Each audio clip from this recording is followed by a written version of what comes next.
Hello everyone, कैसे हैं आप सभी। उम्मीद करता हूं आप सभी अच्छे होंगे। मेरे पास कई दिनों से एक मैसेज आ रहा था कि किसी भी एग्ज़ाम की कॉम्पिटिटिव एग्ज़ाम की तैयारी कैसे करें, क्या रणनीति होनी चाहिए और किन किन चीज़ों का ध्यान मुख्य रूप से रखा जा सकता है, ऐसा मैं कोई वीडियो बनाऊं। तो आज मैं प्रयास कर रहा हूं मेरी तरफ से। उम्मीद करता हूं आप सभी को काफ़ी मदद मिलेगी इससे और आपको पसंद आएगा। तो आप कृपया वीडियो को लाइक करें और शेयर करें और चैनल को सब्सक्राइब करें, बेल आइकॉन को प्रेस करें। तो आइए शुरू करते हैं। तो किसी भी कॉम्पिटिटिव एग्ज़ाम की तैयारी शुरू करने से पहले हमें सबसे पहले अपना एक टारगेट सेट करना चाहिए कि हमें करना क्या है। अपना एक उद्देश्य डिसाइड करने के बाद आप उस एग्ज़ाम के पैटर्न को समझें, उस एग्ज़ाम के सिलेबस को समझें कि सिलेबस क्या क्या है और सिलेबस को अपने पास रखें। फिर उस पर कैसे काम करना है उसकी एक रणनीति बनाएं, क्योंकि जितने एग्ज़ाम होते हैं सभी एग्ज़ाम इक्वल नहीं होते हैं। सबका अपना अपना एक अलग पैटर्न होता है और सबका अपना अपना एक सिलेबस भी होता है। हो सकता है सिलेबस कुछ मैच भी करे, लेकिन आप कुछ पिछले क्वेश्चन पेपर लेकर के ये देख सकते हैं कि इसका पैटर्न कैसा है और क्वेश्चन किस तरह के आते हैं। तो टोटल आपको फोकस करना पड़ेगा उस एग्ज़ाम की तैयारी पर जो टारगेट आपने सेट किया है, क्योंकि सभी एग्ज़ाम डिफरेंट होते हैं, सबका सिलेबस डिफरेंट होता है, सबका पैटर्न अलग होता है। तो आप ऐसा ना करें कि कई लोग होते हैं कि जो एग्ज़ाम आगे आ गया या जिस किसी एग्ज़ाम की डेट पहले आ गई या वैकेंसी आ गई किसी भी चीज़ की, तो वो सबसे पहले ऐसी उसका फॉर्म भरेंगे, है ना। एसएससी आएगा तो एसएससी का भी देंगे, किसी स्टेट का आ गया तो उसका भी देंगे, तमाम तरह के एग्ज़ाम देंगे। लेकिन मेरा ऐसा मानना है कि आप ऐसा ना करें, क्योंकि सबसे पहले आपने जो टारगेट सेट किया है आप उसके लिए काम करें और हो सकता है टारगेट आप अपने अकॉर्डिंग बना सकते हैं। क्योंकि कई बार क्या होता है, आपने देखा होगा कि हम एक ऐसी फैमिली से बिलोंग करते हैं जहाँ पे लोगों को लगता है कि बस कैसे भी बच्चे का जॉब लग जाए, जल्दी से जॉब लग जाए। तो वहाँ पर थोड़े से आपको सतर्क रहना होता है, क्योंकि अगर आपने जैसे यूपीएससी को टारगेट किया है तो थोड़ा सा अनसर्टेनिटी रहती है वहाँ पे। तो आप मेरे ख्याल से एसएससी के थ्रू या कोई और छोटा मोटा एग्ज़ाम दे करके सबसे पहले जॉब हासिल कर लें, उसके बाद उस चीज़ की तैयारी करें। यदि आपका मैथमेटिक्स या इंग्लिश वगैरह बहुत अच्छा है तो आप किसी ऐसे एग्ज़ाम को टारगेट कर सकते हैं जहां से फिर आप यूपीएससी के लिए अपने आप को तैयार कर सकते हैं। लेकिन याद रहे कि हमें एक एग्ज़ाम को पहले फोकस करना है ना। और ऐसा नहीं कि एक हमने एग्ज़ाम दिया, बैंक का कोई एग्ज़ाम दिया तो हम उसमें फेल हो गए और फिर हमने सोचा कि यार ये नहीं, अब हम रेलवे में ट्राई करेंगे। ऐसा नहीं करना है।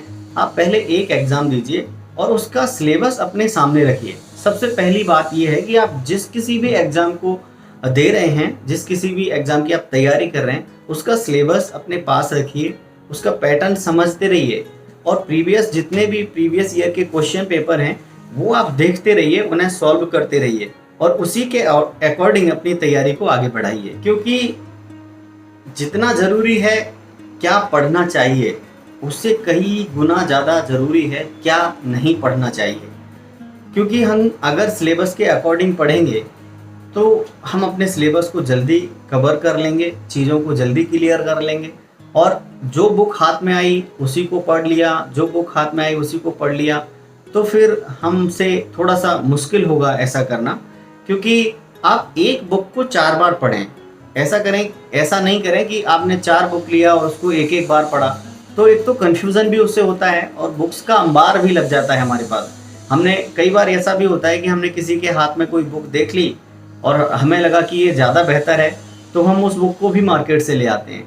तो आपने जो बुक ले रखी है या गाइडेंस के थ्रू जो भी आप बुक लेते हैं उसे ही आप ज़्यादा से ज़्यादा पढ़ें, उसी को आप ज़्यादा से ज़्यादा तैयार करें। मंजिल पाने के लिए आपको कंटिन्यूटी दिखानी होगी, रेगुलर आपको मेहनत करनी होगी। देखो, टाइम लगता है चीज़ों को करने में और सिलेक्शन लेने में टाइम भले ही लगे, लेकिन आपको रेगुलरिटी, कंटिन्यूटी, आपको अपनी तैयारी रखना है, आपको अपनी तैयारी करते रहना है। ऐसा नहीं, कई बार होता है कि कुछ दिन के लिए हम बीमार पड़ गए या कहीं जाना पड़ गया, 2 दिन हमने पढ़ाई नहीं की, तो ऐसा लगता है कि यार अब कैसे शुरू करें, अब क्या होगा? तो आप ये जानिए कि प्रॉब्लम सबके साथ होती है, ऐसा आपके अकेले के साथ नहीं हो रहा है कि आप 2 दिन बीमार पड़ गए या कहीं आप अकेले गए हैं, ऐसा नहीं है।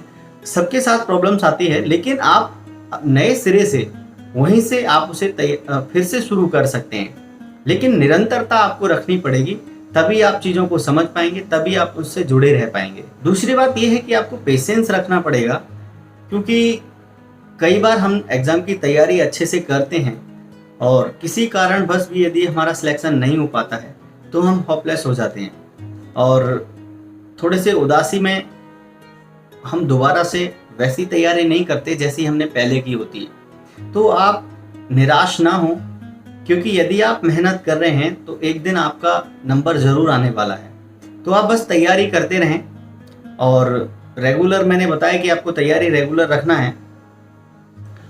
और पेशेंस इसलिए कह रहा हूँ क्योंकि कई लोग, जब आप निकलते हैं तैयारी करने के लिए, यार लोगों को जब पता चलता है कि आप तैयारी कर रहे हैं किसी भी एग्ज़ाम की, तो सभी लोगों की नज़रें आप पर गड़ी होती हैं। वो बार बार जब भी एग्ज़ाम आता है या जब भी आप एग्ज़ाम देने जाते हैं, वो बार बार यही देखते हैं कि आपका हुआ कि नहीं हुआ, आपका हुआ कि नहीं हुआ। और सबकी आशाएं होती हैं, सबकी एक्सपेक्टेशन होती हैं आपसे। और इनकेस जब आपका सिलेक्शन नहीं हो पाता है और आप ऐसी सिचुएशन में अगर उनसे मिलते हैं, तो वे आपको एक अलग तरह की नज़रों से देखते हैं।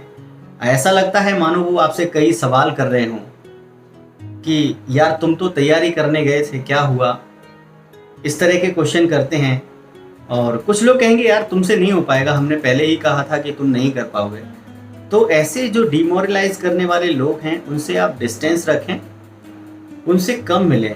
और हो सके तो आपको यदि लग रहा है कि टाइम लग रहा है चीज़ों को ठीक होने में, तो आप जो फंक्शंस हैं, जो पार्टी हैं, आप उनको अवॉइड भी कर सकते हैं। क्योंकि जब आपका 1 साल के बाद या 2 साल के बाद जब भी आपका सिलेक्शन हो जाएगा, तो आपका जाना भी अच्छा लगेगा और आपका सभी से मिलना भी अच्छा लगेगा। क्योंकि कई बार हमारे पास, आप लोगों को कैसे समझाओगे, है ना? लोगों के जब सवालों के जवाब आपको देना कई बार मुश्किल हो जाता है, क्योंकि लोग आपको उन सवालों की नज़रों से देखते हैं। जब आप कहीं पार्टी में जाते हैं और सबको पता होता है कि आप यूपीएससी की तैयारी करने गए थे, आप स्टेट पीसीएस की तैयारी करने गए थे, या आप कोई भी तैयारी करने गए थे और आपका सिलेक्शन नहीं हुआ, 1 साल 2 साल लोगों को पता है कि आप नहीं कर पाए, तो वे आपसे ये जानना चाहते हैं और तरह तरह के कमेंट्स आपको करेंगे। तो आप वहाँ पे पेशेंस रखिए, वहाँ पे आप थोड़ा सा चीज़ों को पॉजिटिव वे में लीजिए कि नहीं, मैं करूँगा। और हो सके तो मैं इसलिए कह रहा हूँ कि इन चीज़ों से आप थोड़ा सा डिस्टेंस रखें, तो मेरे हिसाब से बेहतर होगा। और एक बार यदि आप लग गए हैं, तो जब तक मंजिल नहीं पा लेते तब तक रुकना नहीं है आपको, है ना?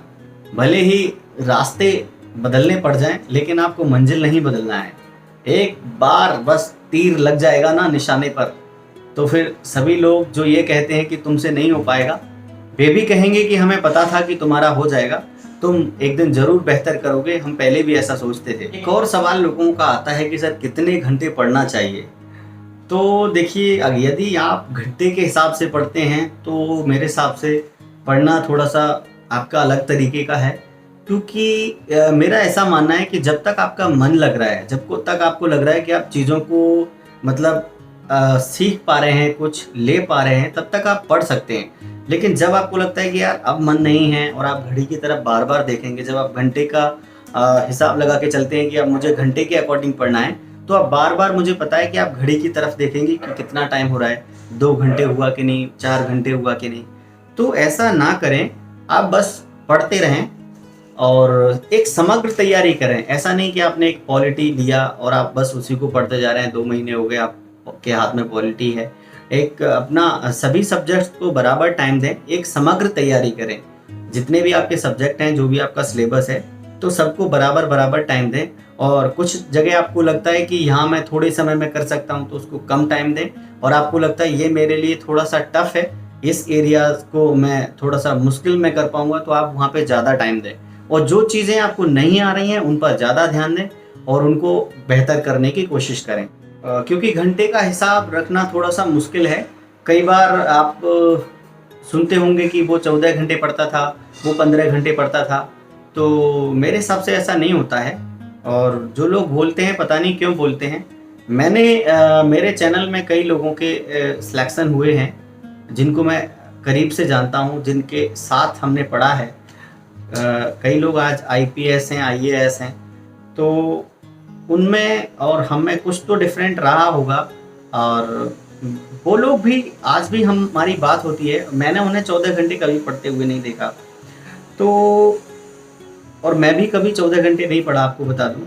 तो आपकी जो कैपेसिटी है आप उतना टाइम दें, और जब आपको लगता है कि अभी पढ़ने का मन नहीं है और ज़बरदस्ती आप चूँकि 14 घंटे पूरे करना है तो बैठे हुए हैं, तो मुझे नहीं लगता कि वहाँ पे आप कुछ हासिल कर पाएंगे। और यदि आपको लगता है जैसे कि अब क्या करूं, पढ़ने के अलावा आपने 2-3 घंटे पढ़ लिया, फिर आपको लग रहा है कि मेरा मन नहीं लग रहा, तो आपकी कोई भी हॉबी हो तो आप उसका सहारा ले सकते हैं। लाइक गेम खेलना हो गया, या आप घूमने भी जा सकते हैं, या फिर आप मूवी देखना पसंद करते हैं तो मूवी देख सकते हैं। जैसे मैं, अगर मेरे को पढ़ने में लगता है कि अब थोड़ा सा नहीं हो पा रहा है, तो मैं म्यूज़िक करता हूँ, क्योंकि मेरे को म्यूज़िक का शौक़ है। मैं जैसे म्यूज़िक को सुनना पसंद करता हूँ, वैसे भी थोड़ा सा लाइक कीबोर्ड प्ले करना, हारमोनियम प्ले करना, या फिर सिंगिंग करना, इन सारी चीज़ों से मेरे को थोड़ा सा सुकून मिलता है, और थोड़ा सा हमारी लाइफ में और हमारे जो डेली रूटीन है उसमें एक चेंज आ जाता है। कि हमेशा पॉजिटिव बने रहें कि मैं कर लूँगा और मैं ज़रूर करूँगा और ये मुझे करना है, ये मेरा सपना है। आप मन में सोचते रहें। जब भी आपको लगे कि मेरा मन नहीं लग रहा है, तो आप ये सोचें कि जब रिजल्ट आएगा तो मैं लोगों को क्या जवाब दूँगा, मुझे लोगों का सामना भी करना है।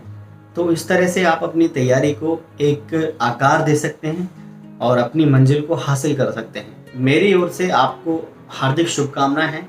आप अपनी तैयारी में लगे रहिए, और भी यदि कोई आपका सवाल है तो आप मेरे से पूछ सकते हैं, मुझे ईमेल कर सकते हैं, या कमेंट बॉक्स में आप मुझे पूछ सकते हैं। मैं ज़रूर कोशिश करूँगा कि क्या कैसे किया जा सकता है। और चलिए, मैं मिलता हूँ किसी दूसरे वीडियो के साथ। आपको एक्चुअली टाइम जब मिलता है तभी मैं आपके लिए वीडियो बना पाता हूँ, और चूँकि संघर्ष का दौर मेरा भी चल रहा है, आप सभी को पता है। लेकिन बस ये है कि जीतना है एक दिन, ऐसा सोच के, और आई कैन डू, बस ये मान के चलिए, आपका ज़रूर हो जाएगा। मेरी आपके साथ शुभकामनाएं हैं। चलिए, वीडियो को एंड करते हैं। वीडियो अच्छा लगा हो तो लाइक कीजिएगा और शेयर कीजिएगा। चैनल को सब्सक्राइब नहीं किया है तो ज़रूर कर लीजिएगा। Okay, bye bye, take care, thank you.